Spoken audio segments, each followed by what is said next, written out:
दूसरी जानब किले की दीवारों के बाहर निकोला उस मकाम पर आता है जिस जगह पर उस्मान साहब ने उसे बुलाया होता है। और फिर सब अपने अपने घोड़ों से नीचे उतरते हैं और उस्मान साहब और निकोला एक दूसरे के करीब आते हैं। निकोला गुस्से से कहता है उस्मान साहब, जिस पर उस्मान साहब कहते हैं मुझे सुकून से अपना किला दे दो, तुम्हारा किला और फौजी बच जाएंगे, फिक्र न करो, मैं इनकी जान बख्श दूंगा। ये सुनकर निकोला कहता तो इनकी जानें आप बख्शोगे हैं? क्या ऐसा है? तुम मुझे कम समझ रहे हो उस्मान साहब, मैं आया निकोला हूँ और हम बरसों से लड़ रहे हैं। तुम्हें लगता है कि मैं तुम्हें अपना किला दे दूंगा? मैंने वहाँ तुम्हारे कबीले और तुम्हारे खानदान के लोगों को कैद कर रखा था और फिर मैंने तुम्हारे सिपाहियों को अजियत दी। मैं तुम्हें अपना किला नहीं दूंगा, ये मेरे लिए बहुत कीमती है। जिस पर उस्मान साहब कहते हैं इसलिए मुझे तुम पर तरस आता है, तुम सब कुछ खो दोगे, अपना किला, अपने सिपाही और अपनी जान। अगर हथियार ना डाले तो बहुत खून बहेगा और तुम मुझे अच्छी तरह से जानते हो, मैं खून बहाऊंगा। जिस पर निकोला कहता है तुम्हारा अंजाम हमसे बदतर होगा। उस्मान साहब, ये एनागोल है, ये मेरी जमीन है, मैं नहीं डरता, मैं मौत से नहीं डरता, मेरे फौजी भी नहीं डरते। जिस पर उस्मान साहब कहते हैं मैं तुम्हें आखिरी बार खबरदार कर रहा हूँ, अपना किला छोड़ दो। इन जमीनों पर हवाएं इस्लामी परचम की ऊंची उड़ान भरने के लिए हैं। जिस पर निकोला कहता है वो हवाएं अभी तक एनागोल की दीवारों तक नहीं पहुंची। मेरे किले में तुम सब के लिए काफी जंदान की कोठरियां हैं और तुम सबको काटने के लिए काफी तलवारें हैं। ये सुनकर उस्मान साहब निकोला की आंखों में आंखें डालकर कहते हैं क्या ये तुम्हारा आखिरी फैसला है? जिस पर निकोला कहता है ये मेरा आखिरी फैसला है उस्मान साहब, एनागोल वो है,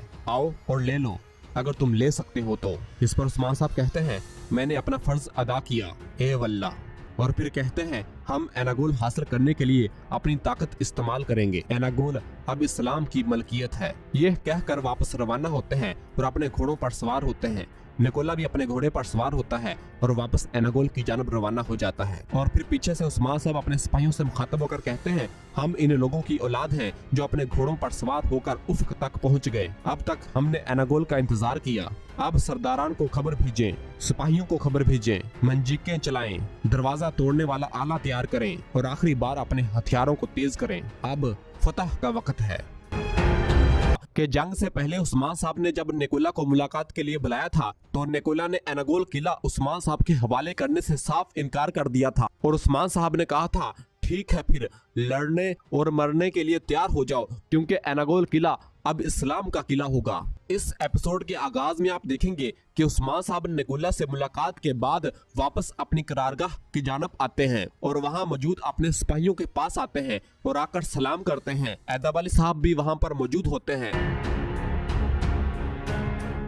और दूसरी जानब निकोला भी उस्मान साहब से मुलाकात करने के बाद वापस अपने किले आता है और वो गुस्से से बिलबिला रहा होता है। जैसे ही वो किले के अंदर दाखिल होता है तो तमाम कमांडर और सिपाही उसके इर्द गिर्द जमा हो जाते हैं और फिर उनमें से एक कमांडर पूछता है जनाब क्या सूरत हाल है? जिस पर निकोला गुस्से से कहता है तुम मुझसे सूरत हाल पूछ रहे हो कमांडर? सूरत हाल ये है कि तुर्क हमारी दीवारों तक आ गए हैं लेकिन वो अंदर नहीं आ सकेंगे। ये किला मेरा किला है और ये हमेशा मेरा ही रहेगा। और फिर अपने सिपाहियों से कहता है कि पुल को उठा लो।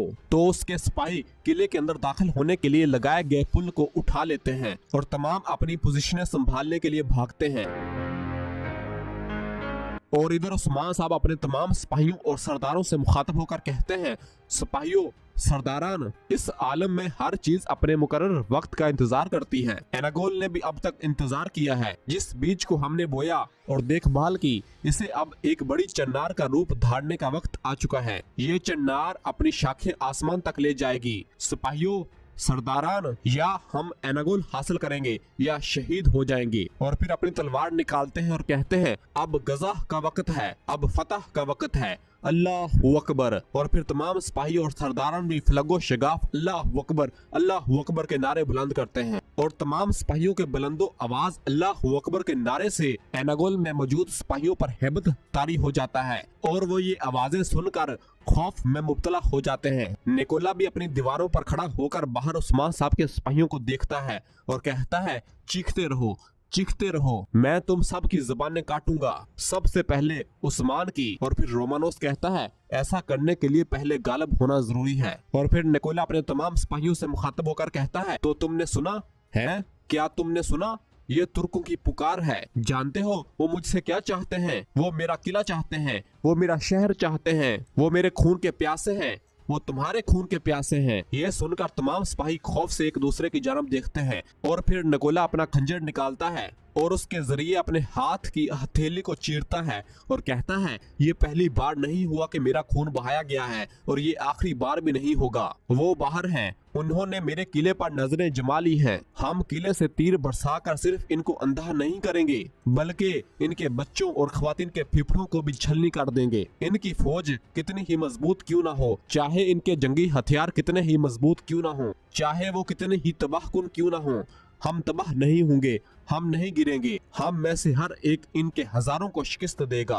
और फिर तमाम सिपाही भी अपनी तलवारें अपनी ढालों से बजाते हैं और कहते हैं, हम में से हर एक इनके हजारों को शिकस्त देगा, हम में से हर एक इनके हजारों को शिकस्त देगा। और फिर निकोला कहता है, बाजंतीन के बहादुर बेटो, तुम में से कुछ मर जाएंगे, लेकिन हम अपनी इज्जत के साथ लड़ेंगे और इज्जत के साथ मरेंगे, लड़ते हुए कहरमानों की तरह मरेंगे। तुम्हें 1000 बार काटा जाएगा, हम हजारों बार कट जाएंगे, तीर हमारी गर्दनों पर होंगे, हमारे सीनों में खंजर घोंपे जाएंगे, नेज़े आर पार होंगे, लेकिन वालदेन अपने बच्चों को बताएंगे और इस किले के कहरमानों की बहादुरी की दास्तानें सदियों तक सुनाई जाएंगी। माए, बाप और खानदान अपने बच्चों के नाम तुम्हारे नामों पर रखेंगे, बल्कि तुम्हारे नामों पर रखेंगे। और मैं आया निकोला, मैं अपने इज्जत और वकार की कसम खाता हूँ कि मैं अपने किले, अपने शहर और अपने लोगों के खून के आखिरी कतरे तक हिफाजत करूंगा। और फिर कहता है, रोम तुर्कों से बड़ा है और ये हमेशा इसी तरह रहेगा। बाजंतीन के बहादुर बेटो,